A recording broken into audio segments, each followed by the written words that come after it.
Hello everyone, welcome back to a new blog. আর আজকে হলো মহাশিবরাত্রি। তো এখন বাজে হলো প্রায় তোমার 6টা। আর আমাদের বাড়ির পাশেই হলো মন্দির আছে, তো আমরা সবাই ওখানে যাচ্ছি। তো ওখানে গিয়ে পুজো দেবো, তোমরাও দেখতে থাকো। আমি, মা, বৌদি, দিদা, কাকিমণি সবই উপাস আসিলাম। আমার ঘর থেকে 2 মিনিটস ওয়াকিং ডিস্টেন্সে এই মন্দিরটা আসিল, এলিগে আমরা এই মন্দিরটাতেই গেছিলাম।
সো তোমরা দেখতেই পারতাছো যে পুরা কীর্তন হইতাছে।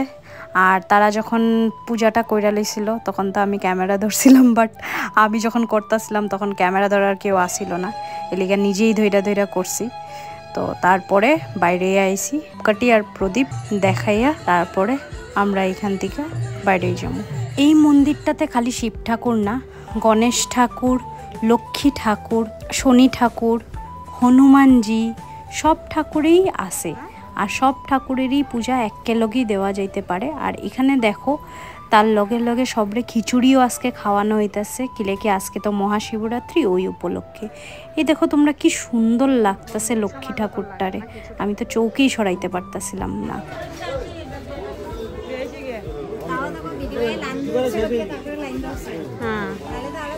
খেলা ঠেলি হইল না, একটা একটা কইরা সব ঠাকুরের ওইখানে গিয়েই দর্শন করছি আর নমস্কার দিছি। আর আজকে যেহেতু মহাশিবরাত্রি, এলিগে আজকে ভিড়টাও বহুত আসছিল। নর্মাল ডেজে তুমি এই মন্দিরে গেলে কিন্তু ভিড়টা এত পাইবা না। মন্দিরটা ঢোকার লগে লগেই রাইট হ্যান্ড সাইডে পড়ে হইলো শনি ঠাকুরের মন্দিরটা, আর তারপরে পড়ে হইলো লেফট হ্যান্ড সাইডে হনুমানজির মন্দিরটা। তো এখন হইলো আমরা ফাইনালি পূজা ডান। আর এখন আমরা বাইরে যাবো এই মন্দির থেকে, বাইরে গিয়া ঘরে যাবো, ঘরে গিয়া উপাসটা ভাঙব আমরা সবে মিললা। তো মা তারা গেছে হইলো শিব ঠাকুরের যেখানে লিঙ্গ আসিল ওইখানে নমস্কার করতে। তো তারা আয়ালোক, তারপরে আমরা একেলগে যাবো গিয়া। বহুত ভালোভাবে আমরা সবেই পূজাটা দিয়ে দিলাম। তো এখন হইলো ঘরে যাওয়ার পালা। মন্দিরটার লগেই হইলো খিচুড়ি প্রসাদ দেওয়া হইতাছিল ভোগের। আমরা ওইখান থেকে একটু প্রসাদ লয়ে নিলাম আর সবে খাইতেছে দেখো। সো ফাইনালি পূজা ওজা কইরা সারাদিন উপাস ছিলাম, কইরা লইছিলাম পূজা। তো তোমরা দেখতেই পারছো পূজা হয়ে গেছে। এখন ঘরে আয় পড়ছি, এখন নিচে যাবো চেঞ্জ করে, তারপরে উপাস ভাঙব। ভিডিওটা যদি তোমার ভালো লাগে তাইলে একটা লাইক করে দিও। See you soon, tata, bye by.